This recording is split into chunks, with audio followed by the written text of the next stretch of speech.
रामलला की जन्मभूमि हम सब हिंदुओं के लिए बहुत ही पवित्र स्थली है और मैं वहाँ दर्शन करने से अपने आप को रोक नहीं पाई। लेकिन वहाँ जाने का विरोध इस कदर मुझे सहना पड़ेगा, मैंने अपने जीवन में कभी नहीं सोचा था। मेरे साथ छत्तीसगढ़ प्रदेश कांग्रेस कार्यालय में अभद्रता हुई।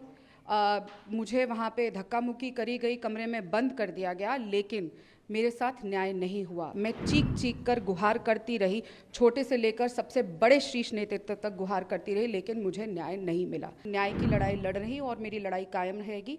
लड़की हूँ, लड़ रही हूँ और अंत तक न्याय के लिए लड़ती रहूँगी। आपकी लड़ाई रामलला से है कि आपकी लड़ाई किसी पॉलिटिकल पार्टी से है, इस पार्टी को तय करना होगा। देखिए, आदिकाल से लेकर आज तक ये सत्य है, कटु सत्य है कि जब जब किसी ने धर्म का साथ दिया है तो उसका विरोध हुआ है।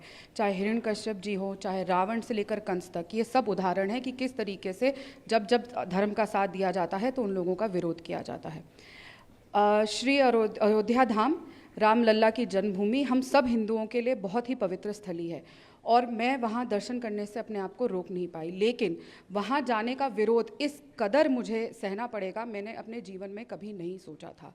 मेरे साथ छत्तीसगढ़ प्रदेश कांग्रेस कार्यालय में अभद्रता हुई। मुझे वहाँ पे धक्का मुक्की करी गई, कमरे में बंद कर दिया गया, लेकिन मेरे साथ न्याय नहीं हुआ। मैं चीख चीख कर गुहार करती रही, छोटे से लेकर सबसे बड़े शीर्ष नेतृत्व तक गुहार करती रही, लेकिन मुझे न्याय नहीं मिला।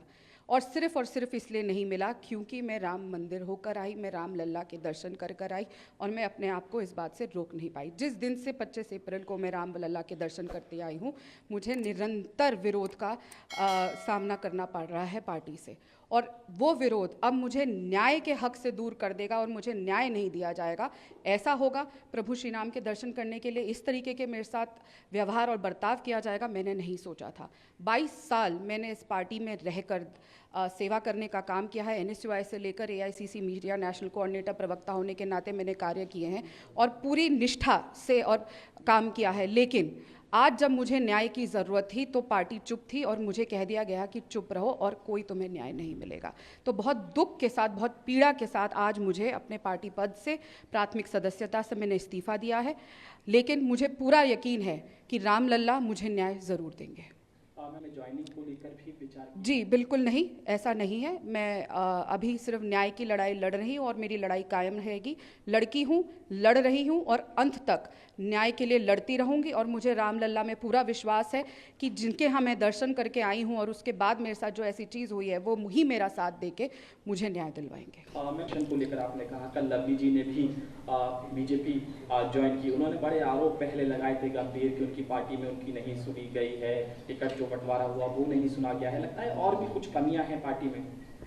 देखिए, मैं इतना जानती हूँ कि पार्टी जैसा कहती रही मैं वैसा करती रही। मैंने कभी भी पार्टी लाइन क्रॉस नहीं करी।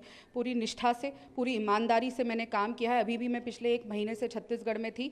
लेकिन जब हम दिन रात इस पार्टी के लिए काम करते हैं, न्याय की लड़ाई लड़ते हैं, और जब हमारे साथ ऐसी घटना होती है जैसा मेरे साथ हुआ, मैं चीखती चिल्लाती, जो हमारा मंदिर है वहाँ से भागी और फिर भी न्याय नहीं मिला और सब ने मुझे चुप करने को कह दिया गया, सिर्फ इसीलिए क्योंकि मैं प्रभु श्री राम के दर्शन करके आई हूँ। सिर्फ इसीलिए क्योंकि मैं एक हिंदू हूँ, एक सनातन धर्म को फॉलो करने वाली हूँ, हिंदू धर्म को रामलला के पूजा उपासना करने वाली हूँ। तो इसीलिए मुझे न्याय ना देना, तो ये पार्टी कहाँ जा रही है, क्या कर रही है? आपकी लड़ाई रामलला से है कि आपकी लड़ाई किसी पॉलिटिकल पार्टी से है? इस पार्टी को तय करना होगा। और बाकी चीज़ें तो हम जानते ही हैं किस तरीके से क्या इस पार्टी में हो रहा है, पर लगातार ऐसी चीज़ों पे जाके खिलाफत करना। और मुद्दा ये नहीं है कि चुनाव है क्या है, मुद्दा ये है कि प्रभु श्री राम जो सबके आराध्य है, पूरा देश, पूरे विश्व में खुशी है राम मंदिर की, लेकिन उसकी वजह से कि जो राम जी की उपासना करते हैं उनके साथ ऐसी अभद्रता करना और फिर न्याय ना देना, इससे बड़ा पाप नहीं हो सकता। के द्वारा भी आपका इस्तीफा स्वीकार कर लिया गया? मैंने अपना इस्तीफा भेज दिया है। मैंने 6 दिन इंतज़ार किया, न्याय की गुहार करी, मुझे लगातार बोल दिया गया इंतज़ार करो, चुनाव है, रहन दो, भूल जाओ। यहाँ के साफ साफ बोल दिया गया तुम्हें न्याय नहीं मिलेगा, कुछ नहीं होगा। तो इंतज़ार करते करते अब मैं प्रभु श्री राम के चरणों में पहुँच गई हूँ। उन्हीं से न्याय की उम्मीद है और मैं जानती हूँ मर्यादा पुरुषोत्तम प्रभु श्री राम मुझे न्याय स्वयं देंगे। मैं लड़ेंगे, लेकिन उन्होंने रायबरेली से चुनाव लड़ने का फैसला किया।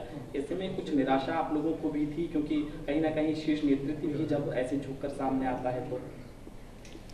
देखिए मैं अभी इसी बात पे कायम रहना चाहूँगी क्योंकि एक बहुत ही संवेदनशील मुद्दा है और मैं बहुत परेशान हूँ, बहुत दुखी हूँ, बहुत ही अंदर से।